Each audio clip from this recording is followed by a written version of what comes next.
नमस्कार, आप देख रहे हैं एनवाई 24 हिंदी चैनल। आज की तारीख है 22 जुलाई 2026। दिन है बुधवार। हिंदू पंचांग के अनुसार आषाढ़ शुक्ल पक्ष की नवमी तिथि है। इस दिन गुप्त नवरात्रि के समापन और बिना मुहूर्त के सभी शुभ काम जैसे कि विवाह, गृह प्रवेश करने के लिए अत्यंत शुभ माना जाता है। राहु काल की अगर बात की जाए तो दोपहर को 12:27 से लेकर 2:08 तक का समय जो है वो अशुभ समय रहेगा। इस दौरान कोई भी नया या शुभ काम करने से आपको बचना चाहिए। अब नजर डालते हैं इस बुलेटिन की बड़ी और अहम खबरों की तरफ। सबसे पहली और अहम खबर की तरफ चलते हैं। आज फिर चलेगी संसद की कार्रवाई। हंगामे के बाद सरकार पेश कर सकती है कई अहम विधेयक। संसद के मानसून सत्र में पहले ही दिन भारी हंगामे के बाद आज सुबह 11 बजे लोकसभा और राज्यसभा की कार्रवाई दोबारा शुरू हो जाएगी।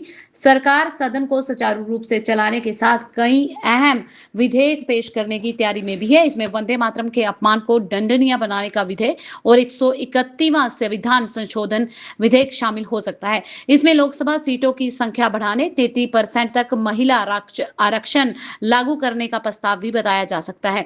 प्रधानमंत्री नरेंद्र मोदी की अगुवाई में एनडीए सरकार विपक्ष के सवालों का जवाब देने और विधायी कार्य आगे बढ़ाने की रणनीति पर काम कर रही है। सदन में आज भी तीखी बहस और हंगामे के आसार बने हुए हैं। वहीं दूसरी तरफ फिलीपींस दौरे पर विदेश मंत्री आज एसीन और कुवैत बैठकों में लेंगे हिस्सा। विदेश मंत्री आज फिलीपींस की राजधानी मनीला में अपने 2 दिवसीय आधिकारिक दौरे की शुरुआत करेंगे। इस दौरान वो एसीन भारत विदेश मंत्रियों की बैठक, पूर्वी एशिया शिखर सम्मेलन और एसीन क्षेत्रीय मंच एआरएफ की बैठकों में भाग लेंगे। दौरे के दौरान ऑस्ट्रेलिया, जापान, अमेरिका के विदेश मंत्रियों के साथ कुवैत की अहम बैठक का प्रस्ताव रखा जाएगा।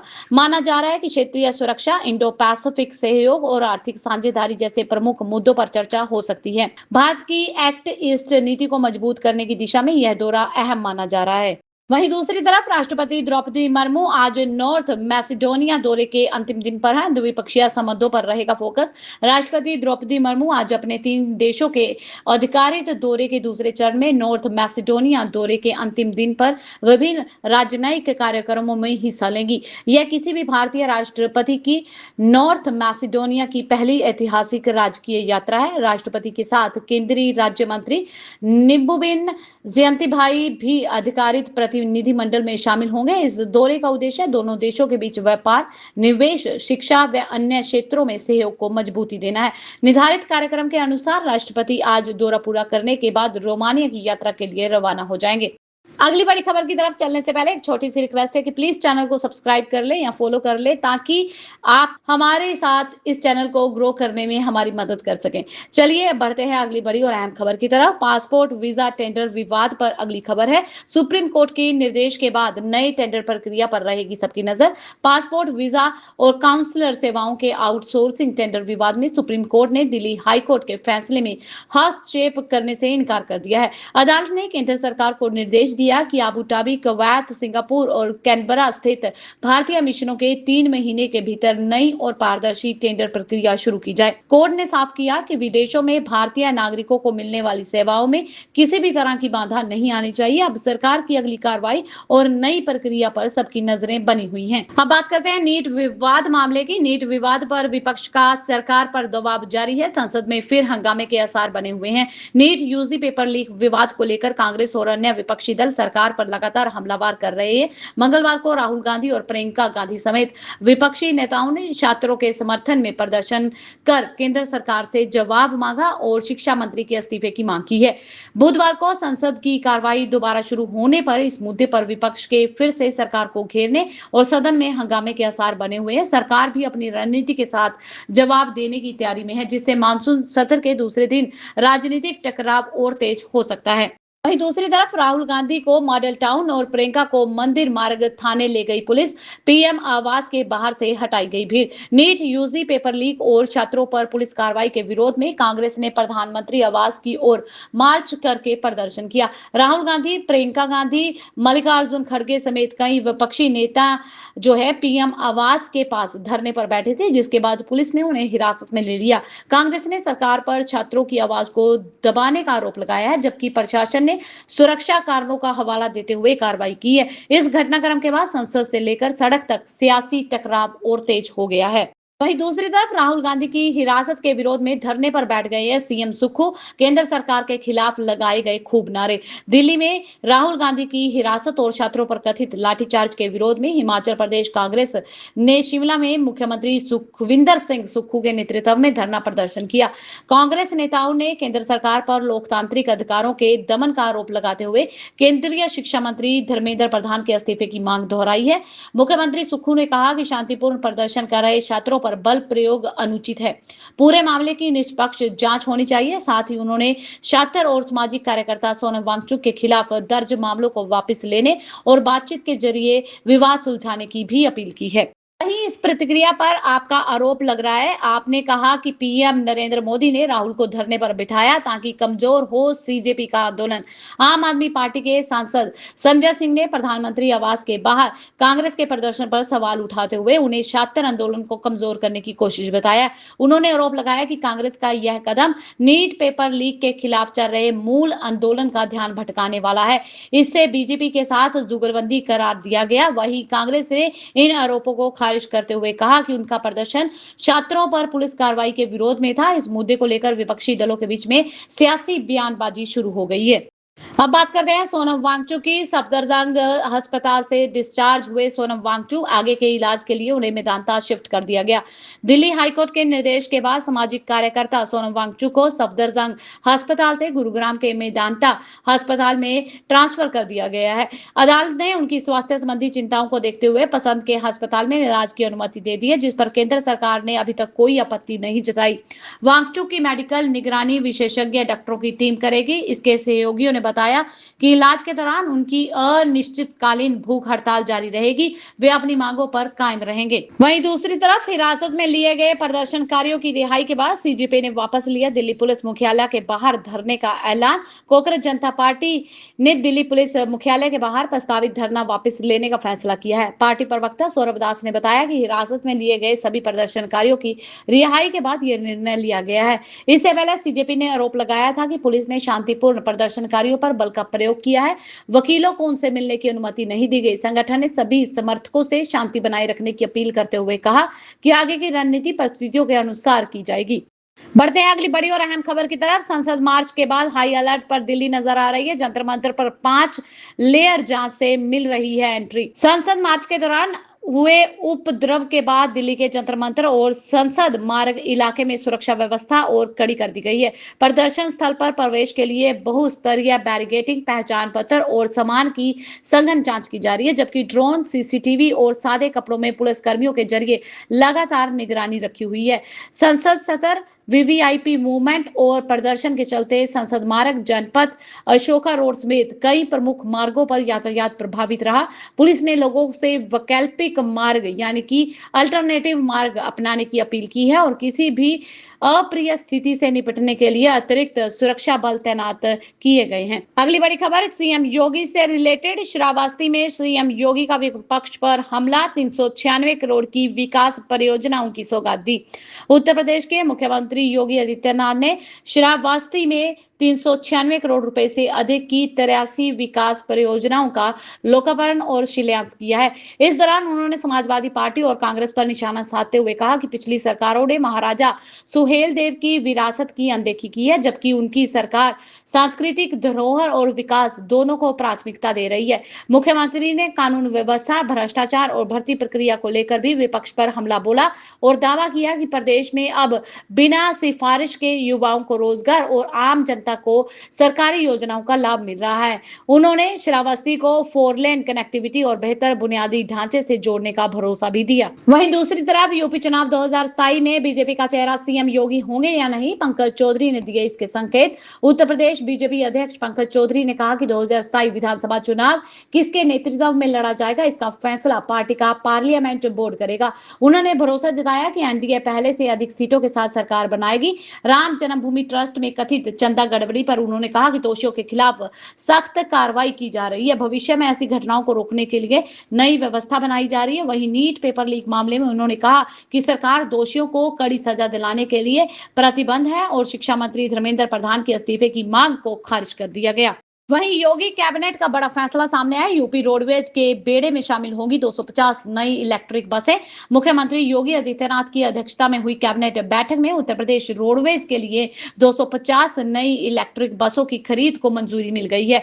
करीब 425.50 करोड़ रुपए की लागत वाली इस योजना के तहत 100 बसें 50 सीटर और 150 बसें जो है 41 सीटर होंगी। सरकार का उद्देश्य सार्वजनिक परिवहन को आधुनिक, पर्यावरण अनुकूल और यात्रियों के लिए अधिक सुविधाजनक बनाना है। नई ई बसों से एनसीआर के पर्यावरणीय मानकों का पालन करने, प्रदूषण कम करने और प्रदेश में रोजगार के नए अवसर पैदा होने की उम्मीद जताई जा रही है। अब बात करते हैं वेदर अपडेट की। बिहार में आज भारी बारिश का अलर्ट है। कई जिलों में वज्रपात और तेज हवाओं की चेतावनी दी गई है। भारतीय मौसम विभाग ने बुधवार को बिहार के कई जिलों में भारी बारिश, आंधी, वज्रपात का अलर्ट जारी किया है। उत्तर और पूर्वी बिहार के कुछ इलाकों की अगर बात की जाए तो तेज बारिश के साथ साथ 30 से 40 किलोमीटर प्रति घंटे की रफ्तार से तेज हवाएं चलने की संभावना है। पटना समेत कई जिलों में गरज चमक, हल्की से मध्यम बारिश का अनुमान लगाया जा रहा है। प्रशासन ने लोगों से खराब मौसम के दौरान सावधानी बरतने और अनावश्यक रूप से घर से बाहर ना निकलने की अपील की है। मौसम विभाग के अनुसार अगले 24 घंटे तक कई क्षेत्रों में बारिश का सिलसिला जारी रह सकता है। वहीं अगर बात की जाए मध्य प्रदेश की, तो मध्य प्रदेश में भोपाल, इंदौर समेत कई जिलों में भारी बारिश का अलर्ट है। मालवा से लेकर विंध्य तक बदल सकता है मौसम का मिजाज। मध्य प्रदेश में मौसम ने एक बार फिर से सक्रिय मोड अपना लिया है। मौसम विभाग ने बुधवार को कई जिलों में भारी बारिश का अलर्ट जारी किया है। भोपाल समेत कई राज्यों में गरज चमक, तेज हवाएं की संभावना जताई जा रही है। प्रशासन ने निचले इलाकों में जल भराव, नदी नालों के उफान को देखते हुए लोगों से सतर्क रहने की अपील की है। मौसम विभाग के अनुसार अगले 24 घंटे तक कई हिस्सों में रुक रुक कर तेज बारिश होने की दौर जारी रह सकता है, जिससे जनजीवन प्रभावित होने की आशंका है।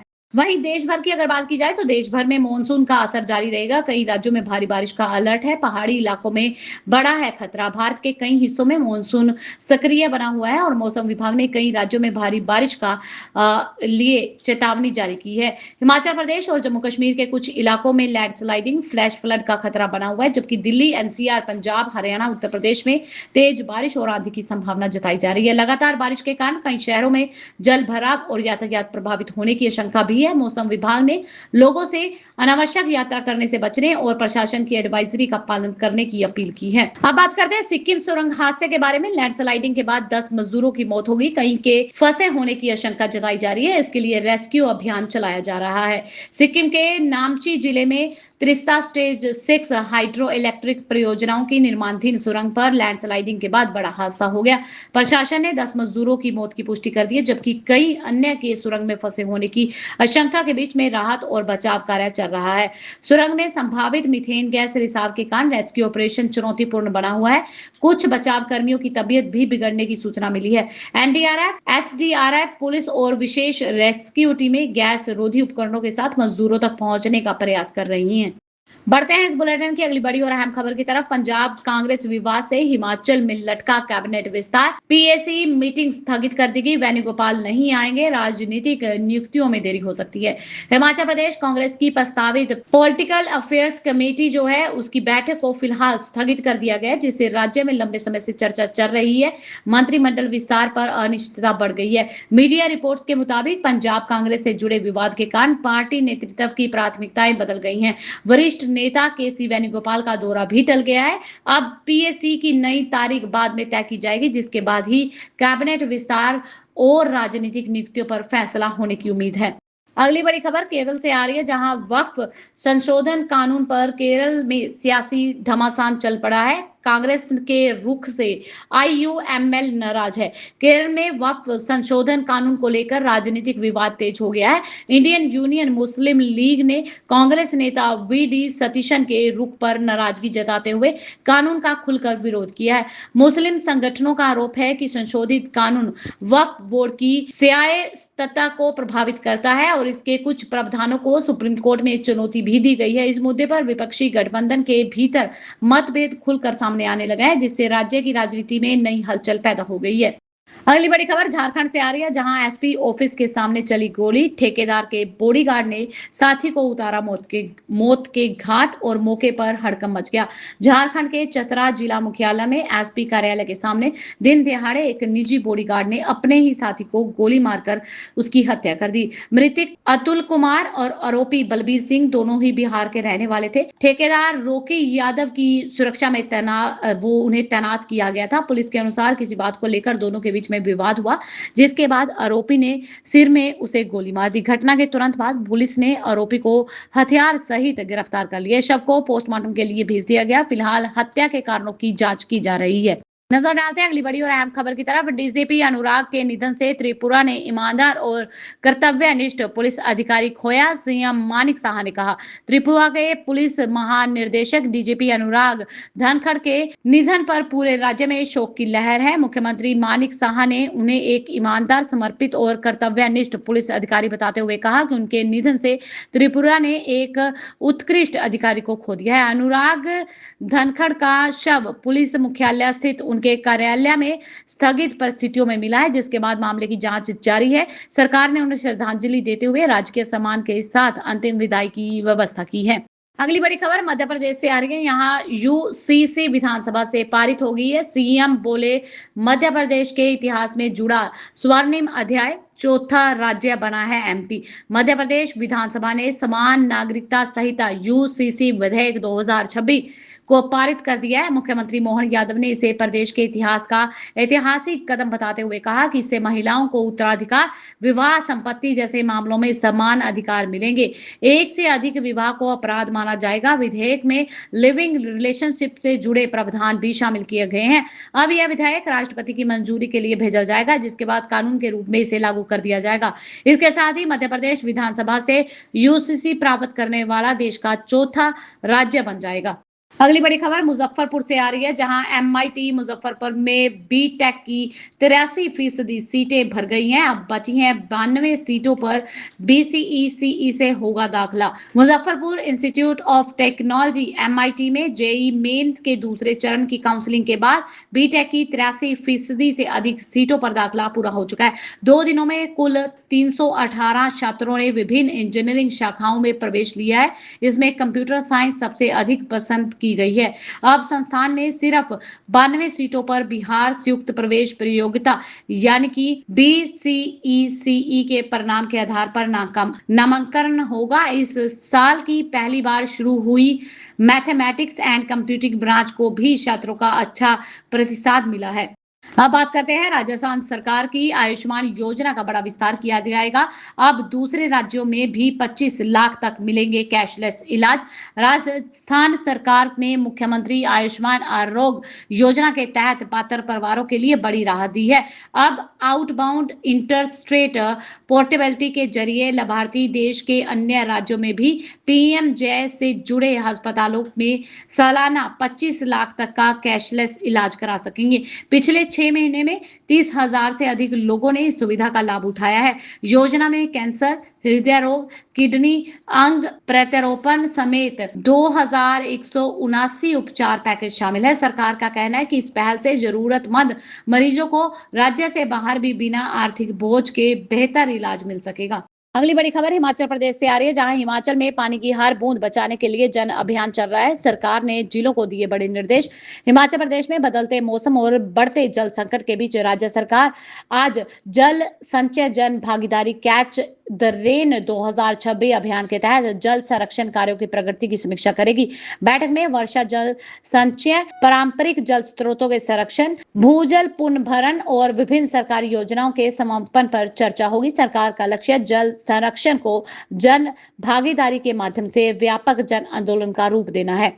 बढ़ते हैं अगली बड़ी और अहम खबर की तरफ। बिहार समकक्षता परीक्षा 5 का रिजल्ट जारी हो गया। 14,512 में से 4,353 शिक्षक सफल हुए हैं। अब होगी उनकी काउंसलिंग। बिहार विद्यालय परीक्षा समिति बीएसईबी ने समकक्षता परीक्षा 5 का परिणाम जारी कर दिया। इस परीक्षा में शामिल 14,512 शिक्षकों में 4,353 सफल घोषित किए गए हैं, जबकि कुल सफलता परसेंटेज लगभग 30% रहा है। सफल कैंडिडेट्स अपना रिजल्ट आवेदन संख्या के जरिए बिहार बोर्ड की आधिकारिक वेबसाइट पर देख सकते हैं। परीक्षा 5 से लेकर 8 जून 2026 के बीच सीबीटी मोड में आयोजित हुई थी। बिहार बोर्ड ने बताया कि यह प्रोविजनल रिजल्ट है और सफल शिक्षकों की अगली प्रक्रिया के लिए तहत जल्द ही काउंसलिंग करवाई जाएगी।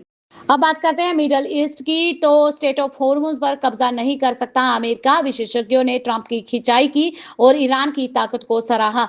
अमेरिका लगातार 10वें दिन भी ईरान के खिलाफ सैन्य अभियान जारी रखे हुए है। अमेरिकी प्रशासन का कहना है कि कार्रवाई का उद्देश्य स्टेट ऑफ हॉर्मुज में नौवहन की सुरक्षा सुनिश्चित करना है।